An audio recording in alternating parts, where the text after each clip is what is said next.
A 5-0 win for the Gunners is just what the doctor ordered after a couple of disappointing performances and of course that defeat in Eindhoven. Really enjoyed the majority of the performance today. There was a little bit of a period at the end of the first half where it just got a little bit sloppy. There was that moment where Gabriel played the ball into the path of Jesse Lingard, who really should have scored, but for a really excellent block from Ben White. Other than that, Arsenal were in complete control and were dominant from start to finish. The only disappointment today is that injury sustained to Bukayo Saka. How long is that going to keep him out for? Hopefully not too long, but it was he who started things off with a wonderful delivery in towards the near post area. It was a superb run from Martinelli, who came from the left across the goal into the near post and stooped low to powerfully header past Dean Henderson and put us in front. Then we got to half time, as I say, just 1-0 to the good, and obviously we had that nervy moment at the back towards the end of the first period, but the response at the start of the second half was fantastic, wasn't it? And it was great to see Reiss Nelson having come on to replace Bukayo Saka. I said in my commentary that this was a big opportunity for Reiss Nelson to stake a claim. This was a big opportunity for Reiss Nelson to come out there, silence some of his doubters, silence some of his critics, and although he won't have been happy to see his colleague Bukayo Saka come off injured, he'd have been delighted with the opportunity, and he took the opportunity. He took a second stab at the first goal. Of course, his first shot was saved, but when it came back to him, he made absolutely no mistake with the finish. And then he turned in a Gabby Jesus cross at the near post to add his second and Arsenal's third, really impacting the game, which is ultimately what you want to see from him. What a confidence boost as well it will be for the lad who has been away from the club for a while, returned obviously, and was hoping to fight for a place this season, but has had the start of his season hampered by injuries. Well, he's here now and he's making a claim. And then, of course, there was the goal from Thomas Partey. How many times does Thomas Partey try that shot? It's come off a couple of times now in Arsenal colours, and it always results in the most stunning of goals into the top corner.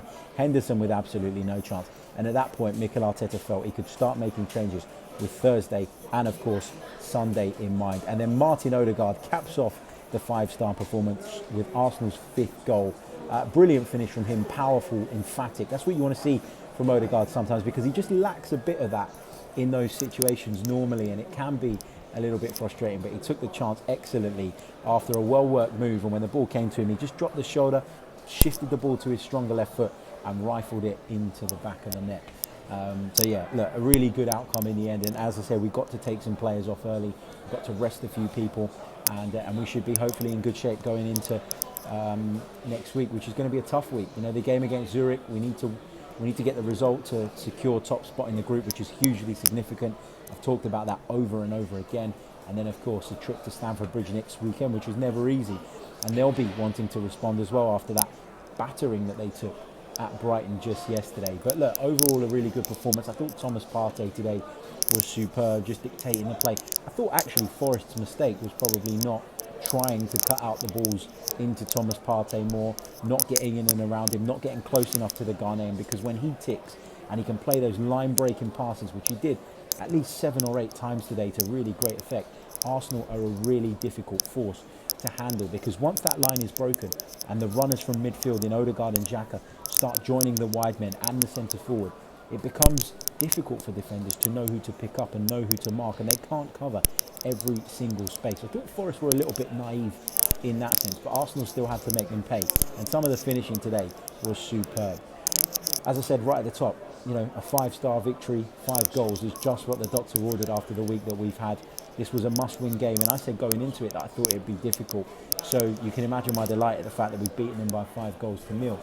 But the result is what matters today. The performance, it's a bonus, but the result was ultimately what we were looking for.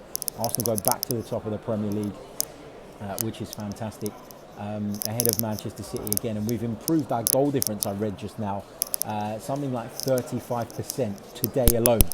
But it's still 36 or so% weaker than Manchester City's, which tells you a lot, doesn't it? But look, great performance, delighted. We'll do a full episode of the podcast a little bit later tonight, probably around about 10 p.m.